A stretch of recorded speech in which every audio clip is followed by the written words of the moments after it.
In this exercise tutorial, I'm going to be taking you through a backwards lunge, otherwise known as a reverse lunge, with a barbell on a squat rack. So we're going to go through every single part of this, from setup, how to execute the exercise, and finally we're going to go through how to safely put the barbell back. So firstly, when it comes to the squat rack, this is a piece of equipment in the gym that beginners hate because it seems complicated.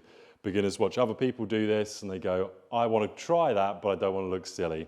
So what I want you to do first is we've got to set the bar up in the right height, okay? Now these bars, typically, if they're an Olympic bar, weigh 20 kilograms. So just make sure that when you're doing a reverse lunge, so you're doing that backward lunge, that you can do at least 10 kilogram weights in each hand, because that's what's ultimately going to be the weight of the bar. Now, what we then want to do is we want to bring ourselves into the correct position to start. Now, you can always refine this, okay? So this is just a general rule of thumb just to get you started. Then you can refine it, maybe put the setting one up or one down, test out what you prefer. But as a general rule of thumb, I want you to stand side on, and I want you to get where you're going to place the barbell into these little hooks here. I want you to place them just below the position of your shoulder. So here's the shoulder height for me. I've got it just below, and that's going to give me the clearance to come up with the bar and then away to start doing my repetitions, okay?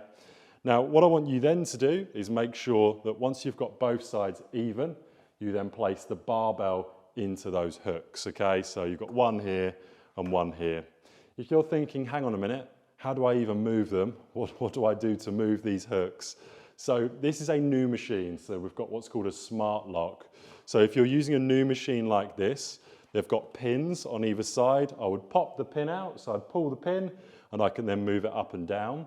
If you're looking at your squat rack and you think this doesn't have a pin, then basically, probably, you should be able to bring it up and slide it out. So especially if they're the more mechanical, basic ones, then you should be able to slide this part up and pull it out, and then when you want to hook it into the right position, you bring it in and back down. So those are the two general types of squat rack, unless you're using something like a Smith machine, which isn't a squat rack. So what I want you then to do, pop the bar into position, make sure the bar is completely straight. There should be a centerpiece of the bar, so there should be something that tells you where the center of the bar is.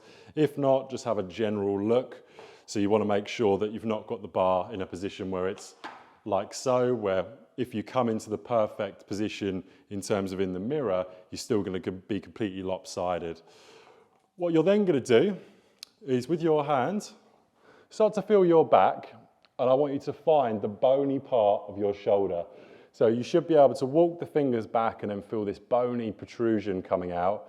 Just above that is where you're going to place this bar onto your back. You don't want to place it too high because it's going to be on the neck, and that's not going to be any good when you put on heavy weights and start progressing this exercise. Now, for people that are shorter, you'll have a narrower grip. For those that are longer, so taller, you're going to have a bigger wingspan. You're probably going to be a little bit wider. So don't pay too much attention to where you put your hands to begin with.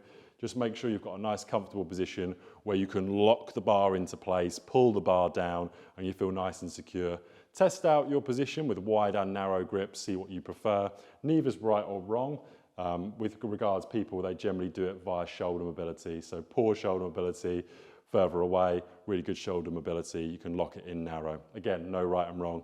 So I'm going to come down, placing the bar just above that bony part of my back. I'm then going to bring my hands into position, and I'm going to lock my hands in, so I've got a big grip onto the bar. I'm only going to take a tiny step back.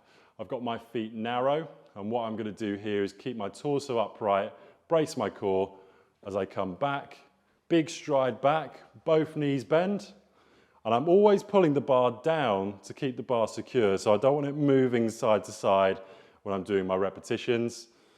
Once you've then done your desired amount of reps, you're then going to bring the bar in and come out of your squat rack. So that is how to do a reverse or backwards lunge on a squat rack. You would repeat that for your desired amount of sets and repetitions.